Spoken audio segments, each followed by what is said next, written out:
Thalassemia అనే ఒక వ్యాధి ఇంత భయంకరమైన స్థితిలో ఉంటుందని, దాని ప్రాణాంతకంగా మారుతుందని మీరు ఎప్పుడు తెలుసుకోవడం జరిగింది? అసలు వాట్ ఈస్ తలసేమియా?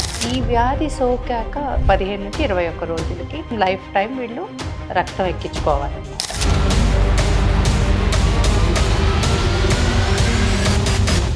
మా పెద్దబ్బాయి 1988లో he's Born with thalassaemia.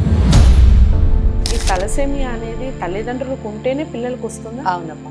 So తల్లిదండ్రులు ఇద్దరు కూడా ఒక డిఫెక్టివ్ జీన్ తోటి ఉంటే ఆ ఇద్దరు నుంచి ఒక్కొక్క డిఫెక్టివ్ జీన్ తీసుకొని పుట్టే వాళ్ళే థాలసేమియా మేజర్. ఓకే, అంటే ఇప్పుడు మీ ఇద్దరిలో ఎవరికైనా ఉండే అవకాశం ఉంటుందా? థాలసేమియా స్పెల్లింగ్ కూడా తెలియని వాళ్ళు మెడికల్ ఫీల్డ్లో ఉన్నారంటే ఆశ్చర్యం లేదు. సో చాలామందికి డాక్టర్స్కి కానీ థాలసేమియా మీద అవగాహన లేదు. అసలు రాకుండా జాగ్రత్త పడచ్చా? ప్రతి ప్రెగ్నెంట్ విమెన్ ఏదో ఒక హాస్పిటల్కి వెళ్తుంది. ఫస్ట్ ట్రైమిస్టర్లో థాలసేమియా టెస్టింగ్ అయితే. So when you can prevent, why not? నన్ను రోహిత్ అడిగిన లాస్ట్ వర్డ్స్ రెండే రెండు ఉన్నాయి.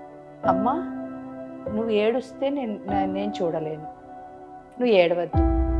ఇంకొకటి, నువ్వు సొసైటీని చూసుకో. ఇవి రెండే. నా కొడుకు మళ్ళీ జన్మలో నాతోటి మాట్లాడడు, జన్మలో నన్ను ఏమీ అడగడు. ఈ అడిగిన రెండు నేను ఎందుకు చేయకూడదు? నేను ఒక బాధ్యత అనే చట్టంలోనే పని చేస్తాను అన్నమాట. ఓకే. ఒక అమ్మ అంటే ఏం చేయాలి? అమ్మగా ఒక పేషెంట్ థాలసేమియా తోటి వస్తే వాడు హ్యాపీగా ఇంటికి వెళ్ళిపోవాలి. అన్నీ చేసి ఇక్కడ ఒకటి అక్కడ ఒకటి అలా కాలా ఉండకూడదు. అన్నీ under one roof, free of cost.